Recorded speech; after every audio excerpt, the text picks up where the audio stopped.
নমস্কার বন্ধুরা, PPD easy কুকিংয়ে আপনাদের সকলকে স্বাগত। আবারও অনেক দিন পর শুটকি প্রেমীদের জন্য দারুণ একটা রেসিপি নিয়ে চলে এলাম। আমার আজকের রেসিপি চিংড়ি শুটকি দিয়ে ঘটকচুর ঘন্ট বা চিংড়ি শুটকি দিয়ে ঘটকচুর তরকারি। এই শুটকির এই পদটা গরম ভাতের সঙ্গে অসাধারণ লাগে, তবে রুটি পরোটা দিয়েও সার্ভ করা যেতে পারে। খুব সহজ সিম্পল একটা রান্না। আশা করছি রেসিপিটা ভালো লাগবে। ভালো লাগলে লাইক কমেন্ট শেয়ার করবেন আর চ্যানেলটাকে সাবস্ক্রাইব করে পাশে থাকবেন। তাহলে রেসিপিটা শুরু করি।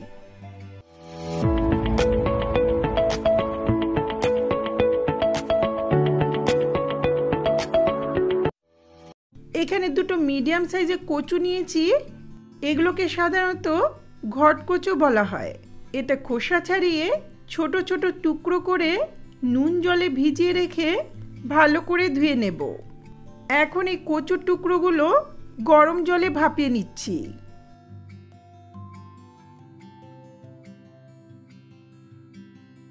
একটু হলুদ ছিটিয়ে সামান্য একটু লবণ দিয়ে জলটা ফুটে ওঠার পর 2 মিনিটের মতো একটু ভাপিয়ে নিলেই হবে। কচুটা খুব বেশি সেদ্ধ করে গলিয়ে ফেলার প্রয়োজন নেই, গলিয়ে ফেললে ভালো লাগবে না। 2 মিনিটের মতো ফুটিয়ে নেওয়ার পর এখন এটা নামিয়ে নিয়ে আরও কয়েকবার ঠান্ডা জলে ধুয়ে নেব। চলে যাচ্ছি নেক্সট প্রিপারেশনে। এখানে নিয়েছি 1 মুঠো চিংড়ি শুটকি।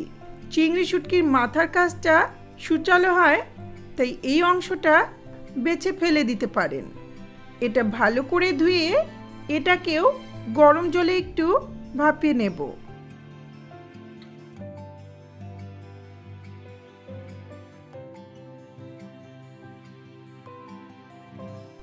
গরম জলে 1-2 মিনিট ফুটিয়ে নেওয়ার পর এখন নামিয়ে জলটা ছেঁকে ভালো করে ধুয়ে জল ঝরিয়ে নেব।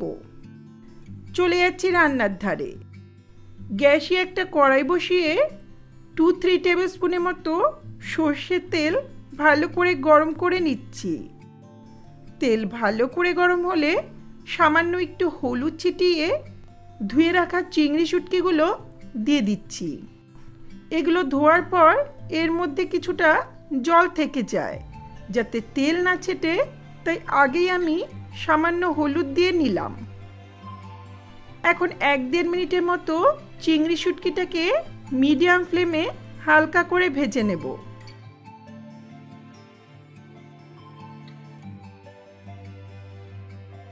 এগুলো ভাজা হয়েছে, এখন এগুলো তুলে এক পাশে রেখে দিচ্ছি।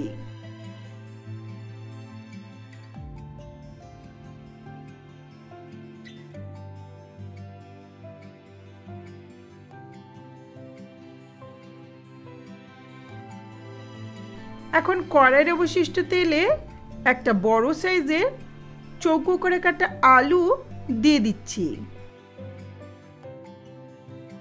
এখন আর হলুদ দেওয়ার প্রয়োজন নেই, সামান্য একটু লবণ দিয়ে আলুটাকে মিডিয়াম ফ্লেমে হালকা করে ভেজে নেব।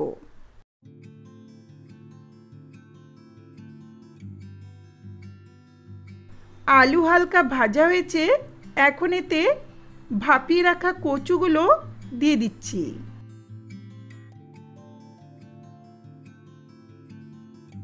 কচু আর আলুটাকে একসঙ্গে মিডিয়াম ফ্লেমে হালকা লাল করে ভাজবো।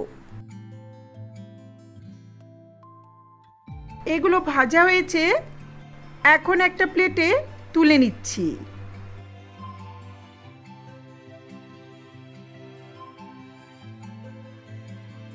কড়াইয়ের অবশিষ্ট তেলে আরও 2-3 টেবিল স্পুনের মতো তেল দিচ্ছি। তেল ভালো করে গরম হলে ফোড়ন দিচ্ছি 1/2 টিস্পুন গোটা জিরে। চাইলে কোনো রকম ফোড়ন ছাড়াই রান্নাটা করা যাবে।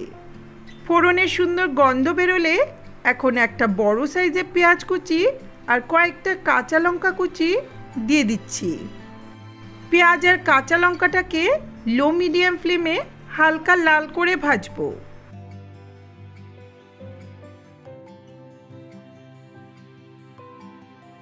এগুলো হালকা ভাজা হয়েছে। এখন এতে দিচ্ছি 1 টেবিল স্পুন ভরে ভরে রসুন বাটা।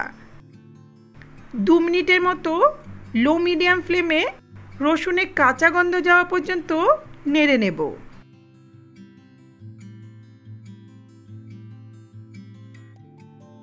এখন একটা মিডিয়াম সাইজের স্লাইস করা টমেটো দিয়ে দিচ্ছি। টমেটোর সঙ্গে দিচ্ছি সামান্য একটু লবণ, যাতে টমেটোটা দ্রুত গলে যায়। 1-1.5 মিনিট একটু লো ফ্লেমে নেড়ে নেওয়ার পর যখন টমেটোটা একটু নরম হয়ে এসছে, এখন কিছু মশলা অ্যাড করব। দিচ্ছি 1/2 টিস্পুন করে হলুদ গুঁড়ো, লাল লঙ্কার গুঁড়ো, কাশ্মীরি লঙ্কার গুঁড়ো আর 1 টিস্পুন করে ধনের গুঁড়ো আর জিরের গুঁড়ো। এতে জল দেওয়ার প্রয়োজন নেই, কারণ টমেটো আর পেঁয়াজের মধ্যে অনেকটাই জল আছে। একেবারে লো ফ্লেমে মশলাটাকে ততক্ষণ কষাবো যতক্ষণ না তেলটা ছেড়ে আসছে।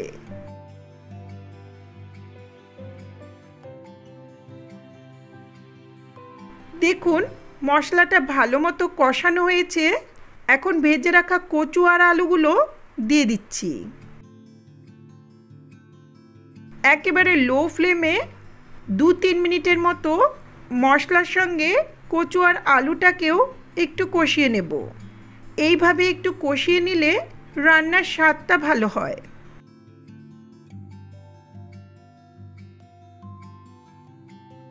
এগুলো ভালো করে কষানো হয়েছে।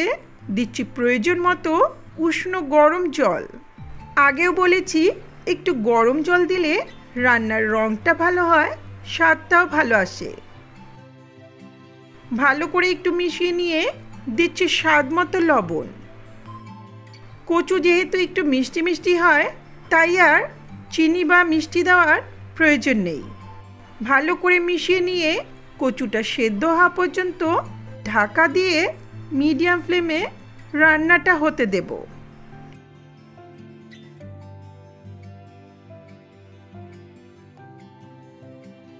5-7 মিনিট পর ঢাকাটা তুলে নিলাম। কচুগুলো প্রায় সেদ্ধ হয়ে গেছে। এখন এতে ভেজে রাখা চিংড়ি শুটকিগুলো দিয়ে দিচ্ছি।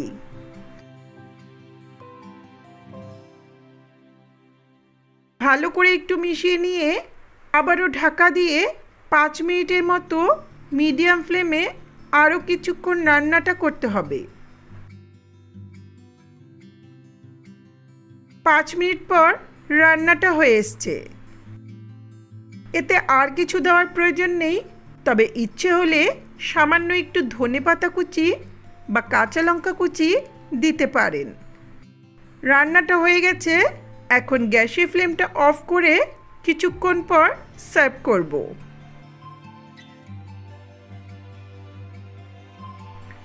কিছুক্ষণ পর চিংড়ি শুটকি দিয়ে ঘটকচু সার্ভ করার জন্য রেডি। এই চিংড়ি শুটকি দিয়ে কচুর তরকারি গরম ভাতের সঙ্গে অসাধারণ লাগে, তবে রুটি পরোটা লুচি দিয়েও সার্ভ করা যেতে পারে। কেমন লাগলো আজকের এই রেসিপি অবশ্যই কমেন্টসে জানাবেন।